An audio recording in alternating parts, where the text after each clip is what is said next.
Então pronto, moçada, vamos agora para o primeiro processo de eletrização. Vamos ver a eletrização por atrito, tá? Antes de começar a explicar propriamente dita a eletrização por atrito, eu vou logo destacar dois aspectos aí bem pontuais, tá? Que a gente deve ter bastante atenção para a gente não acabar errando em algumas questões teóricas, tá bom? Então, o primeiro detalhe importante sobre a eletrização por atrito, tá? Que ela só vai acontecer se a gente tiver o quê? Materiais diferentes. Então, anotem aí.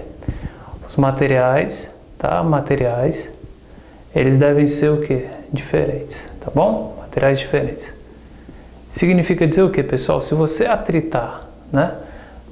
E dois materiais iguais, você vai passar aí a sua vida todinha atritando e nada vai acontecer, eles vão continuar neutros, tá bom? Então, o primeiro ponto é importante. Na eletrização por atrito, quando você fizer o atrito entre os materiais, eles só vão ficar eletrizados se eles forem o quê? Diferentes, tá? Materiais diferentes, esse é um detalhe importantíssimo, tá bom? Outro detalhe importante é que esses materiais, inicialmente, eles devem estar o quê? Neutros, tá bom? Então, bota assim, ó, os corpos que você vai atritar, eles devem estar inicialmente neutros, tá? Corpos inicialmente neutros, ok? Ó, inicialmente neutros, super fácil, super tranquilo isso daqui, ó, tá bom? Aqui, pessoal, o formato para a gente não vai importar. Se eu pegar, por exemplo, um corpo com esse formato aqui, ó, de quadrado e um corpo com formato aqui de círculo, tá? Isso daí não vai alterar nada o formato do corpo, tá? E antes de mais nada, pessoal, um detalhe aqui importante. Quando eu falo que os corpos estão inicialmente neutros, veio uma pergunta aqui que não quer calar, tá certo? Eu queria saber se você marcaria verdadeiro ou falso, tá? Verdadeiro ou falso, para esse comentário que eu vou fazer aqui para vocês, ó. Um corpo inicialmente, assim, um corpo neutro, tá? Um corpo neutro, ele não possui nenhum tipo de carga, é verdadeiro ou falso? E aí? O que você marcaria, verdadeiro ou falso? Se fosse uma questão da sua prova, um corpo neutro não possui nenhum tipo de carga, o que você marcaria, verdadeiro ou falso? Diz aí. Hã? Falso? Verdadeiro, né? Galera, falso. Cuidado, cara. Cuidado com esse tipo de afirmação, tá? Um corpo neutro, nós vimos lá no comecinho, lá na parte do átomo, que eu expliquei para vocês agora há pouco, tá? Que um corpo neutro é aquele corpo que tem elétrons, tem prótons, ou seja, tem cargas, tá? A quantidade de cargas positivas vai ser igual à quantidade de cargas negativas, né? Essas cargas estão balanceadas, tá bom? Então, cuidado. Um corpo neutro é um corpo que tem carga, tá? Então, assim, se ele disser assim para você que um corpo neutro é aquele corpo que não possui nenhum tipo de carga, falso, tá? Ele possui sim, tá? Possui carga positiva, possui carga negativa, só que essas cargas estão balanceadas, tá bom? Então, esse cara aqui tem carga positiva, tem carga negativa, só que as cargas estão balanceadas.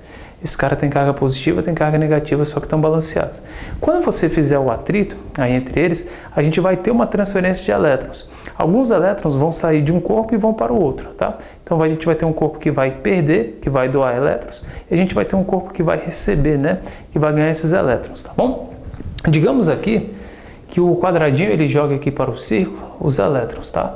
Então eu estou afirmando aqui para vocês que o quadrado ele vai ceder elétrons e que o círculo aqui ele vai receber os elétrons.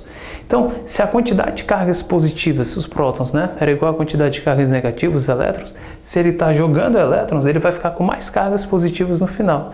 Então, ao final do processo, ele vai ficar carregado positivamente, com uma carga aqui que eu vou chamar de mais quesão, tá bom? O corpo aqui, ó, o círculo, ele tinha a quantidade de prótons igual à quantidade de elétrons. Só que ele está recebendo mais elétrons aí, né, do quadrado. Então, o que vai acontecer? Ele vai ficar com excesso de cargas negativas, ele vai ficar com excesso de elétrons. Então, a gente pode falar que ao final do processo, ele vai ficar com a carga do tipo menos Q, tá? Um detalhezinho que eu queria que vocês percebessem é o seguinte, o que um perde de elétrons, o outro recebe. Tá?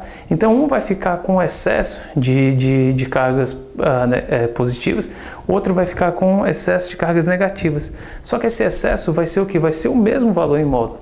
Por isso que a gente pode falar que ao final do processo, eles vão ficar com a mesma carga em módulo, tá certo? Ao final do processo, eles ficam com a mesma carga em módulo. Isso é uma conclusão importante que a gente deve anotar, tá certo? Ao final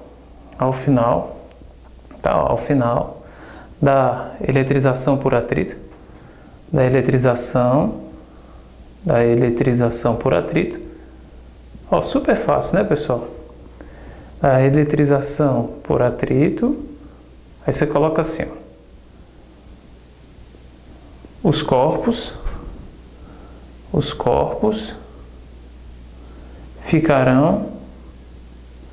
ficarão com a mesma carga, ok? Em módulo, carga em módulo, tá? O valor absoluto, né, pessoal? Desconsiderando aí os sinais, tá bom? O valor absoluto. Por exemplo, aqui para ficar legal. Se esse cara aqui ficou com carga do tipo mais 50, esse cara aqui ficou com carga do tipo menos 50. Se esse cara aqui tem carga do tipo mais 10, este outro tem carga do tipo menos 10, tá? Eles possuem a mesma carga em módulo, né? Ou então em valor absoluto. A gente pode pensar assim, tá bom? Tranquilo. Mas aí você pergunta, poxa, mas como é que eu faço para saber, se eu atritar dois materiais, como é que eu faço para saber qual que fica positivo e qual que fica negativo? Aqui porque eu sugeri que um ia perder elétrons para o outro, né? Mas quem é que perde para quem? Como é que a gente faz para saber isso daí? Né? A gente tem aqui uma sequência de alguns materiais que a gente vai chamar de série triboelétrica, tá? Galera, pelo amor de Deus, você não precisa decorar aquela série triboelétrica, tá? Uma questão, se você precisar da série triboelétrica, ele vai te fornecer a sériezinha para você. Você não precisa decorar então aquilo ali, tá bom? Coloquei aqui alguns materiais da série triboelétrica. Coloquei o vidro, lã, pele de gato, seda, algodão, enxofre, tá? E perceba que a série triboelétrica ela vai ter uma setinha, ou positiva ou negativa. Nessa série que eu coloquei para vocês, eu coloquei a setinha positiva para cima. Isso significa dizer o seguinte, galera, se você atritar dois corpos, ali dois materiais, desculpa, daquela série triboelétrica, né, daquela série ali, daquela sequência, quem estiver mais acima fica carregado positivamente, quem estiver mais abaixo vai ficar carregado negativamente, tá? Então é bem fácil você entender o funcionamento dessa série triboelétrica, tá? Pega dois corpos, por exemplo, se eu pegasse aqui, ó, o algodão e a pele de gato, né? Se eu atritasse algodão com pele de gato, o gato ia ficar doido, né? Ele ia sair, enfim, se você atritasse algodão com pele de gato, o que ia acontecer? Um ia ficar positivo, o outro ia ficar negativo. Os materiais não são iguais, né? Os materiais são diferentes, tá certo? A gente vai ter eletrização.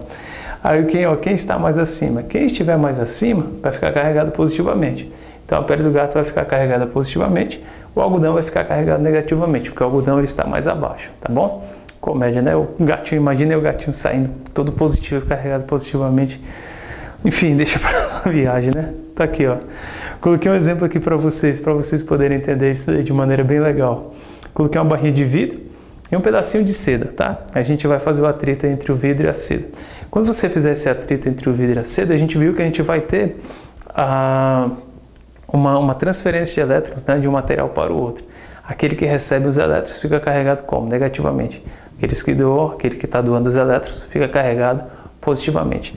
Vamos analisar aqui na série triboelétrica. O vidro, ele está aqui, ó, está mais acima, e a seda, ela está aqui mais abaixo. Ótimo. Então significa dizer que se você pegar o vidro com a seda, o vidro ao final do processo vai ficar carregado positivamente. Quem está mais acima fica carregado positivamente. Então a carga do vidro vai ser positiva. Automaticamente a seda, se está mais abaixo, ela vai ficar carregada aqui, ó, negativamente. A carga da seda ela vai ser negativa, tá? Quem perdeu elétrons para quem? Então a gente pode afirmar aqui, ó. Como o vidro inicialmente ele era neutro, a quantidade de elétrons era igual à quantidade de prótons, e no final ele está carregado positivamente, é porque o vidro ele jogou elétrons para a seda, né?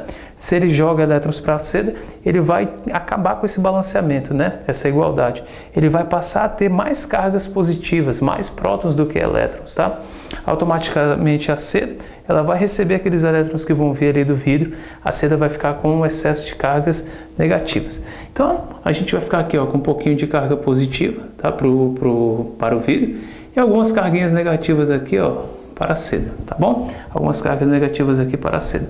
Porque o que um perde, o outro recebe. Tá certo, pessoal? Espero que vocês tenham entendido e vamos para o próximo processo de eletrização. Vamos aí para a eletrização por contato. Acompanha aí, vamos lá.